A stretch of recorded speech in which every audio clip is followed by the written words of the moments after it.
करोड़ों दर्शकों का मिल रहा साथ। एमपी की बात एमपी न्यूज के साथ। देश का सबसे बड़ा राज्य और उत्तर प्रदेश की सियासी कहानी, ऐसा लगता है कि ये दोनों ही एक सिक्के के दो पहलू हैं जो कि देश की राजनीति की दशा और दिशा दोनों तय करते हैं। ऐसे में आज उत्तर प्रदेश चुनाव के जो नतीजे निकल कर आए हैं उसमें अखिलेश यादव की साइकिल यानी कि समाजवादी पार्टी थोड़ी पिछड़ गई और भारतीय जनता पार्टी ने प्रचंड बहुमत हासिल किया है। कैसे ये यूपी में काबा से बाबा की कहानी लिखी गई और किस तरह से भारतीय जनता पार्टी ने योगी और मोदी की जोड़ी के साथ में ये जीत को यहाँ पर एक झंडे के तौर पर लहराया है और समाजवादी पार्टी की रणनीति में कहाँ चूक हो गई, दोनों ही सवालों के जवाब लेंगे। हमारे साथ एमपी न्यूज के इस खास सेगमेंट में दो खास मेहमान जुड़ रहे हैं। पहले हैं भारतीय जनता पार्टी के युवा नेता और सह मीडिया प्रभारी श्री दीपक जैन टीनू जी, आपका बहुत बहुत स्वागत है। समाजवादी पार्टी की तरफ से अखिलेश यादव जी की आवाज उठाने के लिए समाजवादी पार्टी के वरिष्ठ नेता श्री बंते यादव जी मौजूद रहेंगे। बंते जी, आपका भी बहुत बहुत स्वागत है। चूंकि दोनों ही राजनेता प्रमुख राजनीतिक दलों के नुमाइंदे हैं, दोनों ही राजनीतिक दलों में प्रमुख चेहरे माने जाते हैं, ऐसे में जीत चूंकि कमल की ओर बढ़ चली है, ऐसे में पहले भारतीय जनता पार्टी का पक्ष जानते हैं। जैन साहब, क्या मानते हैं, क्या वाकई में माना जाए कि प्रधानमंत्री मोदी जी और आपके अब दोबारा बनने वाले मुख्यमंत्री योगी आदित्यनाथ जी की जो जोड़ी है उसका कमाल उत्तर प्रदेश में दिखाई दे रहा है? बहुत बहुत धन्यवाद महेंद्र भैया, सबसे पहले आपका जी। आज का जो ऐतिहासिक दिन है वो भारतीय जनता पार्टी के करोड़ों कार्यकर्ताओं ने हमारे देश के यशस्वी प्रधानमंत्री आदरणीय नरेंद्र मोदी जी को समर्पित किया है। जिस प्रचंड बहुमत के साथ आज देश के 4 राज्यों में भारतीय जनता पार्टी ने अपनी सरकार बनाई है, वो एक अपने आप में ऐतिहासिक दिन को आज बनाती है कि जहां पर दूसरी बार फिर हर राज्य में भारतीय जनता पार्टी सरकार बना रही है, तो कहीं ना कहीं लोगों का विश्वास और विकास के साथ जो राजनीति भारतीय जनता पार्टी ने की है उत्तर प्रदेश, उत्तराखंड, मणिपुर और गोवा में, ये उसी का परिणाम है कि जनता ने दोबारा हमें वहां पर स्वीकार किया है और प्रचंड बहुमत के साथ हमें वहां पर जिताया है।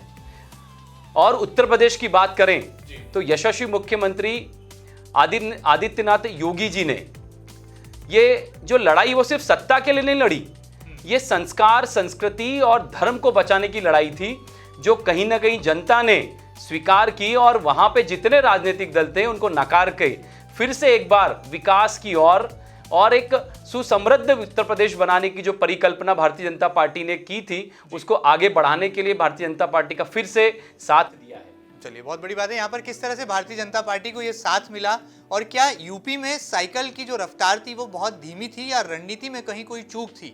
अखिलेश यादव एक युवा और संभावनाओं भरा चेहरा है, लेकिन कहाँ पर पिछड़ गए? बंते यादव जी हैं जो कि लगातार मुलायम सिंह जी के भी करीबी माने जाते हैं और अखिलेश सिंह यादव के कंधों से कंधे मिलाकर वो लगातार समाजवादी पार्टी का झंडा एमपी में बुलंद करते हैं। यादव जी, क्या मानते हैं? सपा के नेता हैं लेकिन आपकी पार्टी को यहाँ पर जो शिकस्त का सामना करना पड़ा। महेंद्र भैया, आपको धन्यवाद देता हूँ। हमारी पार्टी खूब अच्छा चुनाव लड़ी है, उसमें कोई चीज़ में कमी नहीं रही। अकेला नेता हमारा अखिलेश यादव युवा चेहरा है इस देश में, वो अकेला मोदी जी से, अमित शाह से, पूरी भारतीय जनता पार्टी और पूरे देश भर के इनके मुख्यमंत्रियों से अकेला आदमी चुनाव लड़ा है और उसने बड़ी हिम्मत के साथ चुनाव लड़ा। चुनाव में हार जीत होती है, हार गए हम, उस हार को स्वीकार करते हैं, बहुत ताकत से स्वीकार करते हैं। अगली बार फिर देखेंगे, 27 में फिर चुनाव होंगे, जब देखेंगे। हार को स्वीकार करते हैं। कहीं रणनीति आपको लगा कि और कुछ बदलाव तब्दीली करना थी? क्योंकि कई नेता तो आप इनकी पार्टी से तोड़कर ले आए थे। नहीं, इनकी पार्टी तोड़ के लेकर नहीं आए थे, खुद चले आए थे, उसके लिए हम क्या करें? हमारी पार्टी के कई नेता चले गए तो उसके लिए कोई कुछ नहीं कर सकता है। लेकिन हमारा नेता ने खूब अच्छा चुनाव लड़ा है, बहुत ताकत से लड़ा है। 44 सीट से आज 134 सीटों पे जाके टिका है। ऐसे जैसे जिस प्रकार ये बंगाल में बोलते थे, वही ये 44 सीट पे अटक गए। तो देश में होता है, हार जीत सब दूर होती है। दीपक जी, यहाँ पर मुझे एक जो पुरानी कहावत याद आ रही है और जो पिछले दिनों राजनीतिक जुमला भी चला कि यूपी में काबा, और आपकी तरफ से जवाब आया कि यूपी में बाबा। तो क्या ये जो बाबा है ये बाबा का जादू है या बाबा का टेरर भी जो है यूपी में यहाँ पर काम करता आपको दिखाई दिया? देखिए, टेरर जरूर दिखा है वहां पर, लेकिन टेरर आतंक और भय को मिटाने के लिए है। जिस प्रकार का आतंक का माहौल और भय का माहौल ये योगी सरकार के पहले था, चाहे वो सपा की रही हो, बसपा की रही हो, उस आतंक को खत्म करने का काम योगी जी ने किया है। जिस स्वच्छंदता के साथ, जिस एक अच्छे भाव के साथ आज महिलाएं वहां पर निकल करके काम कर रही हैं, आगे बढ़ रही हैं, ये उसी का प्रभाव है। और महिलाओं ने और युवाओं ने जो भारतीय जनता पार्टी का इस बार साथ दिया, निश्चित रूप से ये पूरी जीत महिलाओं और युवाओं के कंधे पर इस बार टिकी थी और उन्होंने भारतीय जनता पार्टी की रीतियों को, नीतियों को, उनकी योजनाओं को, विकास के कार्यों को स्वीकार किया। और आज उत्तर प्रदेश में फिर से एक बार मुझे लगता है कि ये आज़ादी के बाद मुझे लग रहा है कि फिर से कोई अगर मुख्यमंत्री है तो वो दूसरी बार अगर रिपीट कभी हुए हैं तो नारायण दत्त तिवारी के बाद आदित्य योगी नाथ हमारे हुए हैं। बिल्कुल ठीक बात। चलिए, बड़ी बात है ये दोबारा रिपीट करने वाली जो पारी है, कहा जाता है जो दूसरी इनिंग होती है वो राजनीति हो या क्रिकेट का मैच हो, वो बड़ी दिलचस्प हो जाती है। तो ऐसे में अब ये देखना बहुत लाजमी हो जाएगा कि इस बड़ी और प्रचंड जीत के बाद अब योगी सरकार का अगला रुख क्या होगा। यहाँ पर जरूर अखिलेश सिंह यादव की रणनीति का कमाल नहीं दिखा, लेकिन अखिलेश ने मैदान नहीं छोड़ा। ये एक बड़ी खूबसूरत तस्वीर जो है लोकतंत्र की परिभाषा को भी उकेरती है, परिपूर्णता देती है कि जिस भी राज्य में यदि विपक्ष मजबूत होता है तो सत्ता पक्ष को भी कहीं ना कहीं अपने कामों का लेखा जोखा जो है वो समय समय पर जनता के समक्ष रखना पड़ता है। बंते यादव जी, आप समाजवादी पार्टी के नेता हैं, आपकी पृष्ठभूमि हालांकि जरूर जो है पहले कांग्रेस से जुड़ी रही। जब से आप अखिलेश सिंह यादव के नजदीकी हुए, क्या आपने महसूस किया कि अखिलेश सिंह यादव एक नजरिया रखते थे और उत्तर प्रदेश में जो विकास का मॉडल वो लगातार लाने की बात जो है चुनाव के मैनिफेस्टो में भी कर रहे थे, उसको जनता ने नकारा है या स्वीकार करने में कोई कंजूसी दिखाई है? क्या मानते हैं आप?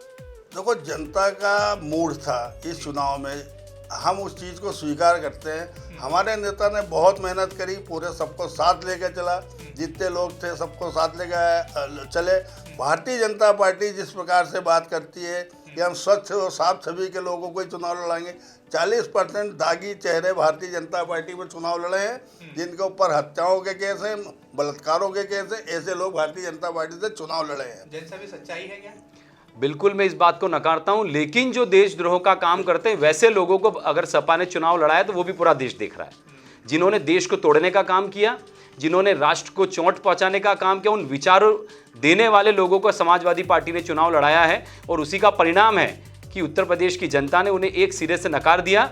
परिवारवाद को एक सिरे से नकार दिया, चाहे कांग्रेस हो, समाजवादी पार्टी हो, कोई भी अन्य दल हो जो परिवारवाद पे चला था। उन्होंने, जनता को मालूम है कि परिवारवाद नहीं काम करेगा। यहाँ पर जो सालों से एक परिवारवाद के भाव को लेकर काम कर रहे उन्हें नकारने का काम उत्तर प्रदेश की जनता ने किया। यादव जी, क्या परिवारवाद रहा सपा में? अब इनके कहते परिवार ही नहीं है तो हम क्या करें यार, उसमें बात परिवार, वहां पर उत्कृष्टता को स्थान है। प्रधानमंत्री जी भारतीय जनता पार्टी में उत्कृष्टता को, उसमें कोई अखिलेश यादव और उत्कृष्ट कार्य करने वालों का स्थान है भारतीय जनता पार्टी में, परिवार में काम करने वालों का स्थान नहीं है। वो चुनाव जीत कर आते हैं, कोई बूथ के एक ही परिवार के सरपंच से लेकर के मुख्यमंत्री और रक्षा मंत्री भी बन गए। 35-40 लोग एक ही परिवार से हैं। बजाय किसी आम जनता को, समाजवादी पार्टी के आम कार्यकर्ता को उन्होंने कभी चुनाव लड़ाने का प्रयास नहीं किया और परिवार से ही सांसद, विधायक, मंत्री, सरपंच, जनपद अध्यक्ष सभी लोग ना। भैया मेरी बात सुनो, वो चुन के ही आए ना, पब्लिक नहीं चुनी। तो आप चाहते तो समाजवादी पार्टी के करके तो नहीं बने, लेकिन आप चाहते हो समाजवादी सामान्य कार्यकर्ता को लड़ाते। चलिए, बहुत बड़ा एक बहस का विषय है। बहरहाल परिवारवाद एक अलग चैप्टर है, सियासत का एक अलग अध्याय है। तो हिंदुस्तान के लोगों को खुश होना चाहिए कि वर्ल्ड का सबसे बड़ा परिवार राजनीति का। हमारी शुभकामनाएं उनके परिवार को। चलिए, बहुत बड़ी बात है, विश्व का सबसे बड़ा राजनीतिक परिवार है, ऐसा दावा है समाजवादी पार्टी के नेता श्री बंते यादव जी का। लेकिन एक मूल मुद्दा मुझे लगता है उस पर भी थोड़ा विचार और मंथन की जरूरत है। जैन साहब, मेरे जहन में ये सवाल आ रहा है कि राम मंदिर का निर्माण जो भारतीय जनता पार्टी और आपकी सरकार ने शुरू कर दिया है और काशी कॉरिडोर को जो आपने संवारा है, क्या लगता है उसके रिपोर्ट कार्ड में पूरे नंबर जनता ने चुनाव नतीजों में आपको दिए हैं? क्या मानते हैं आप?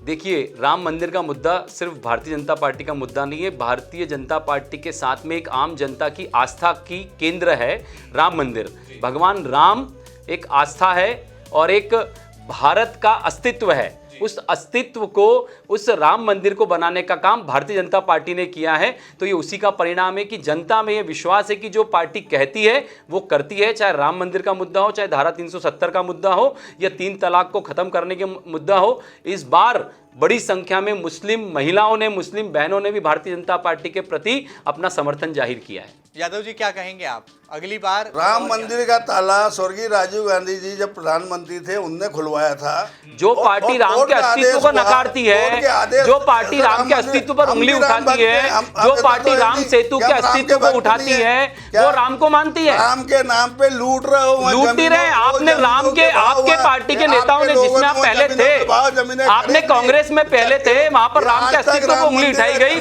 समाजवादी पार्टी की सरकार सालों से वहां पर है। समाजवादी पार्टी की सरकार, उसका जवाब समाजवादी पार्टी की सरकार ने लंबे समय यूपी में सत्ता चलाई है, लेकिन कभी भी राम भगवान के उस मंदिर को बनाने की कभी उन्होंने चिंता नहीं की। ये पूरा उत्तर प्रदेश जानता है। वो चंदा राम मंदिर बनाने के लिए समाजवादी पार्टी को कई बार जनता ने चुना है। भाव बढ़े और इनके लोगों ने वहाँ जमीनें खरीद के नेताजी समाजवादी पार्टी कई बार उत्तर प्रदेश सत्ता में रही है, लेकिन कभी भी राम मंदिर का अगर उनकी आस्था होती राम भगवान के प्रति तो मंदिर बनाने की शुरुआत करती। ये कोर्ट के आदेश है, आपके आदेश से लेकिन कोर्ट का आदेश भी लड़ा गया है, ताकत के साथ लड़ा गया है और सत्यता के आधार पर कि भगवान राम का जन्म, जिस जन्म स्थान पर लोगों ने उंगलियां उठाई, आपकी पार्टी ने उंगली उठाई, कोर्ट ने उसको आदेश दिया कि यही भगवान का जन्म हुआ और वहीं राम मंदिर बना। राम मंदिर के, राम जी के हम भी भगत हैं भैया, ऐसा थोड़ी कि हम राम के भगत नहीं है। राम जी का जो नाम है जुबान पर आते ही विवाद नहीं बल्कि संवाद होना चाहिए, और मुझे लगता है राम मंदिर मुद्दा अब जो है एक तरह से खत्म हो गया है, क्योंकि आस्था, श्रद्धा और विश्वास का केंद्र है। अब मंदिर निर्माण भी शुरू हो चुका है, काशी भी संवर चुका है, लेकिन अब अगली बारी क्या मथुरा की है, ये हमें आने वाले समय में योगी आदित्यनाथ बताएंगे। मुख्यमंत्री पद की दोबारा शपथ लेने जा रहे हैं योगी आदित्यनाथ, और हमने यहाँ पर कोशिश की कि कांग्रेस तो यहाँ पर खेल से बाहर ही नजर आई, मैदान छोड़ चुकी थी कांग्रेस पहले ही। प्रियंका गांधी का लड़की हूं, लड़ सकती हूं, ये नारा भी काम नहीं किया, लेकिन अखिलेश यादव का पॉलिटिकल और स्ट्रैटेजिकल मैनेजमेंट जरूर इस चुनाव में दिखाई दिया, जो कि सपा की सीटों को बढ़ाता है। लेकिन यूपी में योगी जी का जलवा है, ये भी चुनाव नतीजों ने साफ कर दिया। दोनों ही खास मेहमानों का बहुत बहुत शुक्रिया अदा करेंगे। हमारे साथ जुड़े थे बंते यादव जी, जो कि अखिलेश सिंह यादव जी की पार्टी यानी कि सपा से आते हैं। हमारे साथ जुड़े थे भारतीय जनता पार्टी के युवा और तेजतर्रार नेता दीपक जैन टीनू जी। लगातार बने रहिएगा एमपी न्यूज पर। इसी तरह से यूपी से लेकर देश और प्रदेश की हर सियासी तस्वीर हम आपको दिखाते रहेंगे। फिलहाल दीजिए इजाजत, नमस्कार। करोड़ों दर्शकों का मिल रहा साथ, एमपी की बात एमपी न्यूज के साथ।